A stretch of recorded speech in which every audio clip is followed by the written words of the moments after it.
नमस्कार, मैं डॉक्टर सबिहा बानो शेख, अध्यक्षा हिंदी विभाग, VS Patel college of arts and science Billimora.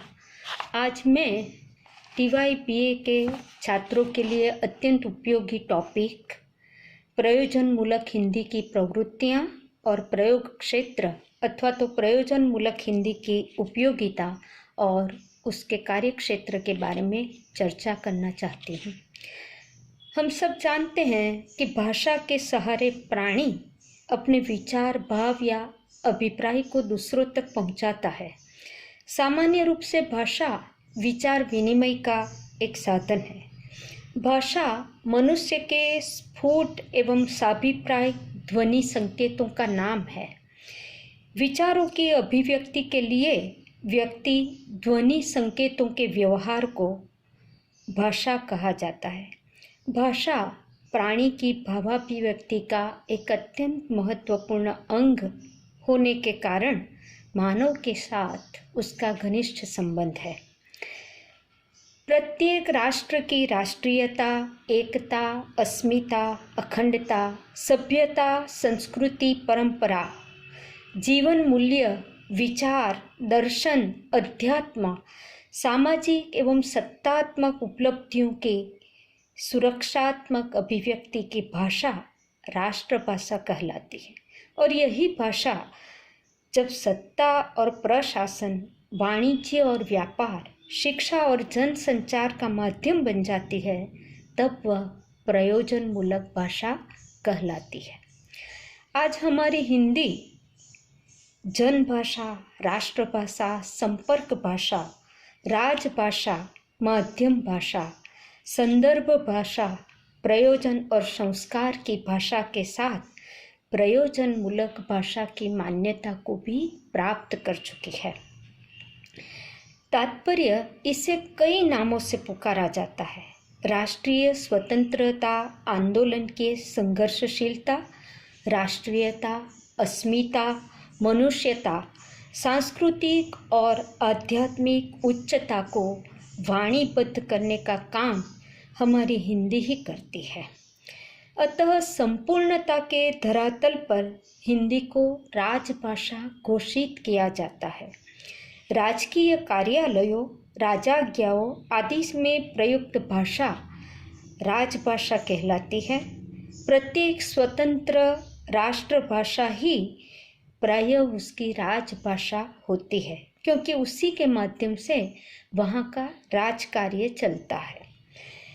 राजभाषा हिंदी की प्रयोजनमूलकता अत्यंत विस्तृत और व्यापक हो जाती है।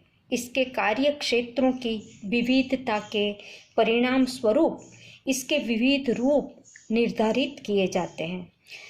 प्रयोजनमूलक हिंदी के विविध रूप निम्नलिखित है: बोलचाल की भाषा, व्यापार की हिंदी, कार्यालयी हिंदी, शास्त्रीय हिंदी, वैज्ञानिक तकनीकी हिंदी, समाजी हिंदी, साहित्यिक हिंदी, प्रशासनिक हिंदी, जनसंचार की हिंदी और विज्ञापन की हिंदी।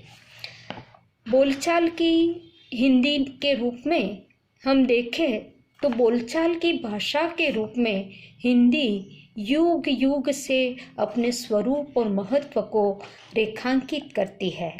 मैथिली, खड़ी बोली, अवधी, व्रज, मगही, भोजपुरी के रूप में इसकी सर्वग्राह्यता और प्रचलन द्रष्टव्य है।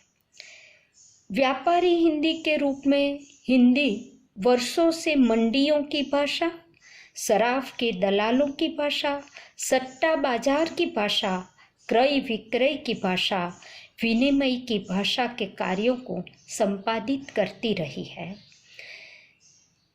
विभागों और मंत्रालयों के आधार पर विविध कार्यों का संपादन करने वाली हिंदी कार्यालयी हिंदी कहलाती है। शिक्षा, संस्कृति, श्रम एवं नियोजन, खेल एवं प्रदर्शन, विधि एवं न्याय, वैज्ञानिक एवं ऊर्जा मंत्रालयों के कार्य निष्पादन के लिए शब्दावली की विविधता को स्वीकारना कार्यालयी हिंदी की विशिष्टता और उपयोगिता को प्रामाणिकता प्रदान करती है। इतना ही नहीं, शास्त्रीय हिंदी के रूप में विभिन्न शास्त्रों में प्रयुक्त भाषाएं भी शब्दों के स्तर पर अलग अलग है। इसमें संगीत शास्त्र, काव्य शास्त्र, भाषा शास्त्र, दर्शन शास्त्र, योग शास्त्र, राजनीति शास्त्र, अर्थशास्त्र, विधि शास्त्र इत्यादि की संप्रेषण की क्षमता विद्यमान है। उपर्युक्त शास्त्रों की अलग अलग शब्दावलियाँ शास्त्रीय हिंदी की उपयोगिता को प्रमाणित करती है। वैज्ञानिकी और तकनीकी हिंदी के रूप में यांत्रिकता, वैज्ञानिक उपलब्धि, अभियांत्रिकी, असैनिकी, लोहकारी, काष्ठकारी, पत्रकारिता, कल कारखाने के कार्य व्यापार की संप्रेषणीयता को रूपायित करती है। समाजी हिंदी के अंतर्गत रीति रिवाज, जीवन पद्धति, संस्कार, पर्व त्योहार इत्यादि आते हैं। साहित्यिक हिंदी में साहित्यिक उपलब्धियों के संरक्षण और मूल्यांकन के लिए साहित्यिक हिंदी के रूप में उसके पास अलग अलग शब्दावली है। सभ्यता, संस्कृति, जातीय गौरव, राष्ट्रीयता, अस्मिता, जातीय पहचान, मनुष्यता की अभिव्यक्ति की क्षमता पृथक शब्दावली के फलस्वरूप ही साहित्यिक हिंदी में है। प्रशासनिक कार्यों के लिए प्रयुक्त शब्दावली भी अलग है। सेना, पुलिस, न्यायालय, विधि विधान की शब्दावली की भिन्नताएं प्रयोजनमूलक हिंदी की उपयोगिता को सिद्ध करती है। इनसे संबद्ध अलग अलग शब्दकोश निर्मित है। अपराध, न्याय, सजा के निर्णय और संप्रेषणीयता की क्षमता प्रयोजनमूलक हिंदी में होती है। जनसंचार माध्यम की हिंदी उपर्युक्त सभी प्रकार की शब्दावलियों के विषय के संदर्भ में स्वीकार करती है। विगत दशक में जनसंचार के माध्यमों में बड़ी क्रांति हुई है और हिंदी इन सभी प्रकार की शब्दावलियों का स्वीकार करती है। विज्ञापन की हिंदी की भी अपनी एक अलग महत्ता है। इसके लिए स्मरणीयता की क्षमता अनिवार्य होती है। इसके लिए वाक्यांश, पदबंध, सूत्र निबद्ध वाक्य विधान का प्रयोग किया जाता है। विज्ञापनी भाषा में पठनीयता भी जरूरी है। विज्ञापन की भाषा में आकर्षण की क्षमता भी अनिवार्य है।